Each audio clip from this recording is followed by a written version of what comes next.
अस्सलामुअलैकुम नाज़रीन, मैं हूं राना मोहम्मद लाल और आप देख रहे हैं यूट्यूब चैनल RMT टीवी। बेटा आपके पास कुछ बच्चे जो थे उन्होंने सवाल पूछा था कि सर हमारा रिज़ल्ट कैसा आ रहा है और मार्किंग कैसे हो रही है, ये तमाम चीज़ें बताता हूं। लेकिन कुछ बच्चों ने कमेंट्स भी किए हैं, तो वो भी आज एक आलिया शाह बच्चे स्टूडेंट है, उन्होंने कहा कि सर प्लीज़ बता दें कि 11th क्लास के पेपर कैसे चेक किए गए हैं और इस बार प्लीज़। अच्छा, एक चीज़ ध्यान में रखिएगा बेटा, पेपर जो हैं चाहे पंजाब बोर्ड है चाहे फेडरल बोर्ड है, फेडरल बोर्ड के तो पेपर जो हैं बेटा मैं आपको पहले कह चुका हूँ, वो तो ऑनलाइन मार्किंग हो रही है और ऑनलाइन मार्किंग में कुछ नहीं पता कि आपके पेपर कौन चेक कर रहा है। बोर्ड तो अपनी तरफ से टीचर्स को देता है, लेकिन मैं ये दावे से कह सकता हूँ, मैं हज़ारों टीचर से मिलता हूँ तो सारे टीचर यही कह रहे होते हैं कि सर, क्योंकि कह रहे होते हैं कि जी घर में इससे चेक करवा लिए, इससे चेक करवा लिए। ये काफ़ी बार ऐसे हुआ है, लेकिन ये तमाम चीज़ें अपनी जगह पर बेटा आपको यही कहूँगा कि अगर आपने पूरा पेपर ठीक लिखा है तो कोई भी आपका पेपर गलत नहीं करेगा, चाहे कोई भी हो, ठीक है। तो मैं पहले ही कह चुका हूँ इसके बारे में कि फेडरल बोर्ड को चाहिए कि मार्किंग जो है उसको ऑनलाइन की बजाय फिजिकल करनी चाहिए, ये बार बार कह चुका हूँ। देखते हैं आगे क्या होता है, बहरहाल वो बोर्ड वाले सोचेंगे। लेकिन अगर फेडरल पंजाब बोर्ड की बात की जाए तो बेटा मार्किंग जो है इतनी ज़्यादा कोई टफ नहीं है, कोई ऐसी चीज़ नहीं है, ठीक है। जिन जिन बच्चों ने लिखा है तो यकीन मानिएगा उनको नंबर मिल रहे हैं और मिलेंगे भी। लेकिन सवाल ये पैदा होता है कि बेटा अगर आप क्वेश्चन आपसे पूछा जा रहा है और आप उससे टोटली 180 एंगल का आंसर लिख के आते हैं, तो ऐसी बात नहीं है वो टीचर आपको नंबर देगा, तो वो लाजिम बात है आपके नंबर काट लेगा। इन चीज़ों को भी गौर करना होता है, ये बहुत अहम तरीन चीज़ें होती हैं कि अगर आपसे जो कुछ भी लिखें, मैं बार बार ये कहता हूँ कि जो कुछ भी लिखें, तो बच्चे कहते हैं हम गाने लिख के आए हैं कुछ ऐसे, नहीं बेटा ऐसी चीज़ नहीं है। आप उससे रिलेटेड, उससे जो भी रिलेटेड है वो तमाम चीज़ें लिख के आए, ये बात मैं कर रहा होता हूँ। इस चीज़ पे आपने फोकस करना होता है। उसके अलावा एक बच्चा कहता है कि सर हमारा सारे का सारा पेपर जो है वो नुसरत खान, एक बच्चा आइडिया उनका नाम है, उन्होंने कहा सर हमारा पेपर जो है सारा आउट ऑफ सिलेबस आया है और सिर्फ एक मिनिमाइज इंग्लिश की बुक से आया था 12th का। अच्छा बेटा एक चीज़ ध्यान में रखिएगा, मुझे नहीं लगता पेपर आउट ऑफ सिलेबस भी आता है। ज़्यादातर जो अगर बात की जाए पंजाब की या फेडरल की बात की जाए तो ये सिलेबस में आउट ऑफ सिलेबस पता है इसलिए लग रहा होता है, ये ना 2-4 क्वेश्चन जो है ना जो बनाने वाले होते हैं, ये अपने आप को ना बड़ा बताने के लिए, हम बड़े टीचर हैं, हम ये हैं वो हैं, उसको शो करने के लिए ना क्वेश्चन जो है उसको इतना घुमा के और अजीब तरीके से लिख देते हैं और फिर ये समझ रहे होते हैं कि हमने पेपर जो है बड़ा टफ बनाया है। हालांकि ये उनको पता ही, असल में वो पढ़ा तो नहीं रहे होते, जो टीचर पढ़ा रहा होता है ना, यकीन मानिएगा वो पेपर जब बनाता है तो वो टीचर को, स्टूडेंट को मद्देनजर रखता है कि टीचर ने कैसे चेक करना है और स्टूडेंट ने कैसे लिखना है। लेकिन ये तमाम चीज़ें आजकल कोई भी नहीं देखता, अजीब के किस्म के क्वेश्चन बना के ये भेज देते हैं और ये समझते हैं कि इससे स्टूडेंट का लेवल अप हो जाएगा। ऐसा कुछ भी नहीं है, उसमें लाजिम बात है कुछ बच्चे तो अटैम्प्ट कर लेते हैं और लेकिन ज़्यादातर बच्चे जो हैं वो अटैम्प्ट नहीं कर पाते, तो फिर उसका नुकसान क्या होता है, स्टूडेंट को नुकसान होता है, टीचर को तो नुकसान नहीं होता। और अगर वही टीचर उससे रिलेटेड अगर कोई एक अच्छी चीज़ पूछ लेता और बच्चा कर लेता और उसके मार्क्स आ जाते हैं और कल को उसका फ़ायदा होता है, तो मेरा ख्याल है कि उससे बच्चा जो है वो आगे जा सकता है। लेकिन यहाँ पे कुछ टीचर इंतहाई कंजर्वेटिव जहन के होते हैं जो इंतहाई मुश्किल बना के और अपने आप को बड़ा टीचर समझने बनाने की कोशिश कर रहे होते हैं। लेकिन ये चलता रहेगा बेटा, ये होता रहेगा, खैर ये चीज़ें होती हैं, लेकिन टाइम के साथ इनको चेंज करना पड़ेगा और ये होना भी चाहिए। और उसके अलावा और भी कुछ 3-4 बेटा एक चीज़ें में रखें, जो बच्चे अपना रजिस्ट्रेशन करवाना चाहते हैं, ये पंजाब बोर्ड की बात कर रहा हूँ बेटा, जो प्राइवेट अपना एडमिशन लेना चाहते हैं, तो उनकी डेट जो है मेरा ख्याल है 3 तारीख थी जी, सिंगल फीस के साथ थी 3 तारीख से थी, ठीक है, और डबल फीस के साथ ही 500 रुपया जुर्माना लग के उसकी तारीख थी 18 तारीख है।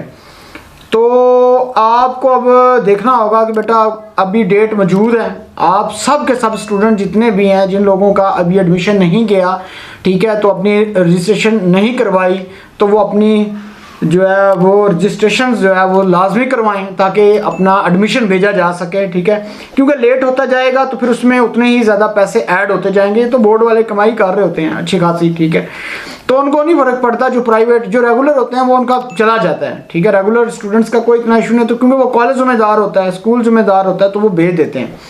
उसके अलावा देखिए बेटा जो अभी मार्किंग हो रही है, मार्किंग तो ठीक है, नॉर्मल है, कोई इतना खास नहीं है, जो आपने लिखा है तो आपको मार्क्स मिलेंगे। फिर उसके बाद फिर जैसी आपकी मार्किंग होगी, रिजल्ट आएगा, तो फिर उसके फ़ौरन बाद एक बच्चा ये समझता है कि सर हमने पेपर जो है अपना रीचेक करवाना है, हमने तो बहुत अच्छा लिखा था लेकिन हमें मार्क्स नहीं दिए गए, तो इसका क्या किया जाए। तो एक चीज़ ध्यान में रखिएगा बेटा, ये आप जितने भी बोर्ड्स हैं उनकी जो ऑफिशियल वेबसाइट है, अगर आप उन पे जाएं तो जाके वहाँ से अप्लाई होता है, ठीक है। अगर अपना पेपर रीचेक करवाना चाहते हैं, वो एक मेरा ख्याल 1000 रुपये फीस होती है पर पेपर के हिसाब से, और ये हालांकि कम होनी चाहिए। मेरा तो मानना यह है कि फ्री होनी चाहिए, क्योंकि ये आप लोगों का हक है, क्योंकि आपने तो पेपर दे दिया है और फिर आप किस चीज़ के 1000 रुपये दें जी। क्यों? आपका मसला तो गलत जो हुआ है, जिस बच्चे का मार्किंग कम नंबर लगे हैं वो तो टीचर ने किए हैं, वो आपने तो कम नहीं किए। बात समझ आई कि नहीं? तो ये किस चीज़ के 1000 रुपये ले रहे हैं? ये भी एक कमाई का इन्होंने जरिया बनाया हुआ है। भाई ये टोटली फ्री होना चाहिए। स्टूडेंट ने एडमिशन भेजा, पेपर दिया, मिस्टेक निकली है, ठीक है, बच्चा रीचेक करवाता है। अगर आप उसका नंबर बढ़ते हैं तो उसको बता दें, अगर नंबर नहीं बढ़ते हैं, जो अप्लाई करता है तो वो चीज़ होनी चाहिए। अगर जब आप 1000 रुपये ले रहे हैं, भाई ये किस बात का 1000 रुपये ले रहे हैं? ये भी नहीं होना चाहिए। स्टूडेंट आपको दे चुका है टीचर को, अब आपने टीचर पे एतमाद करके दिया है उसको पेपर, और उसने चेक किया, उसने मिस्टेक की है, तो टीचर का कसूर हुआ ना, स्टूडेंट का तो कसूर नहीं हुआ। तो फिर उससे किस चीज़ के 1000 रुपये लिए जा रहे हैं? ये भी गलत है, ये भी इसको ख़त्म होना चाहिए। लेकिन अगर आप फिर भी ये देखते हैं जी क्या करते हैं, लेकिन ये बहुत पैसे कमाई करने के और अपने आप को ना जान छुड़ाने के तरीके सोच रहे हैं, और स्टूडेंट का बेड़ा गर्क किया हुआ है, तो लातादाद स्टूडेंट को खाम में सप्लियाँ दे देते हैं। बाज़ बच्चों के तो यकीन मानिएगा बेचारों के पास इतना वो ही नहीं होता, सोर्स नहीं होता, वो अपने पेपर ही रीचेक नहीं करवा सकते। जब जिस बच्चे के घर के 4 बंदे पढ़ रहे हैं और उसमें 3 बंदे पेपर रीचेक करवाना चले जाएँ, तो उसका तो 10-15 हज़ार रुपये लग जाएगा, ठीक है। तो वो क्या करेगा? ये तो कमाइयों का इन्होंने जरिया बनाया और लूट के खा रहे हैं, यकीन मानिएगा, काली बेड़े, ठीक है। और इनको शर्म नहीं आती। जिस तरीके से इन लोगों ने, स्टूडेंट्स ने नंबर लिए और जिस तरीके से टीचर ने चेक किए, मुझे अच्छी तरह पता है, ठीक है। ऑनलाइन मार्किंग में मैं कई जगह पे देखता हूँ, ठीक है। और फिजिकल मार्किंग में एक फ़ायदा ये होता है कि जब आप चेक करते हैं, आपके साथ आपका हेड एग्जामिनर बैठा होता है, आपका सुपर चेकर बैठा होता है, तो ये तमाम चीज़ें बड़े ध्यान से चेक होती हैं, ठीक है। और आपके सामने पूरा पेपर होता है, आपको पता चलता है कि अच्छा ये एक बच्चा है, उसको किस तरीके से पास किया जाए, उसका आप एनालाइज करते हैं, एक तज्जिया करते हैं। ये कहीं पर जाके पूछ लें, पूरी दुनिया में ऐसे होता है। ये तो एक नंबर के फ्रॉडी हैं जो आप लोगों के साथ, पता नहीं आपका जो पेपर है वो 20 से 25 लोग चेक कर रहे हैं, 30 लोग चेक कर रहे हैं, कोई पता नहीं है जनाब वाला, ये सारा है। लेकिन पेरेंट्स को, यहाँ पेरेंट्स ही गुमशुदा होकर बैठे हुए हैं। पेरेंट्स को चाहिए बोर्ड से रब्ता करें, भाई हमारे बच्चों का मुस्तकबिल मत ख़राब करें। खैर ये चीज़ भी है। उसके अलावा अगर देखा जाए बेटा, आपके पास जितने भी बोर्ड, पंजाब बोर्ड के जो स्टूडेंट्स हैं, लाहौर बोर्ड के, बेटा आप लोगों का जो प्रैक्टिकल था सेकंड एनुअल एग्जाम का, उसकी डेट जो है वो आगे चलेगी है। ये आपके पास ये नोटिफिकेशन है, ये भी मैं आपको शो कर देता हूँ। ये 19 तारीख को बेटा आपका प्रैक्टिकल होगा जी। 19 तारीख को प्रैक्टिकल होगा, सैटरडे वाले दिन। जो भी पंजाब बोर्ड के स्टूडेंट जो सेकंड एनुअल एग्जाम का पेपर दे रहे हैं, ठीक है, तो उनको ये भी चीज़ क्लियर हो जाएगी कि अच्छा ये पेपर हो रहा है। तो बेटा ये तमाम चीज़ थी, अब आपने देख लिया और आपको ये चीज़ें समझ आ चुकी हैं। कोशिश करें जो भी आपका पेपर है, पंजाब फेडरल बोर्ड की अगर मैं बात करूँ, उनका फिजिक्स का पेपर अभी रह गया है, तो बेटा आपसे रिक्वेस्ट है, जितने भी स्टूडेंट्स हैं फिजिक्स के जो भी देने जा रहे हैं फेडरल बोर्ड के, अपनी एक्सरसाइजेस के तमाम शॉर्ट क्वेश्चंस उनको एक बार तमाम के तमाम रीड करके जाएं। जितने भी देखिए चैप्टर के अंदर ना आप उसका तज्जिया इस तरीके से करें, आप उसके जितने भी लॉन्ग क्वेश्चंस हैं वो आप उनको सेपरेट कर दें, उनके लॉन्ग क्वेश्चंस को अलग, शॉर्ट क्वेश्चंस को अलग। एक बार रीड करके जाएं, लाजमी रीड करके जाएं, ध्यान से पढ़ के जाएं।